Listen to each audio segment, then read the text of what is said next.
Ko tau puhala ke talanga I whala tu koloa whakatautintaungi whakamotu ni kua ki sea hane whai ngalo whakahanga ki he motu.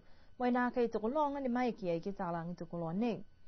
Koe tahe koloa whakatangitangi ni whaingoa koe kiri ho ni kua nā kei ki sea lahi moi whakaongai ki whaha nei.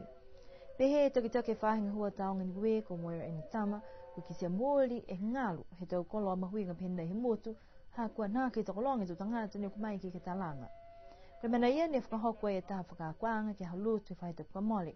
Moi whakataitai e tau whakatangitangi he whiawhi niawhi, he tau mamatua, tau fuata, moi tau whanau, ki he walatahi I whakaleaina.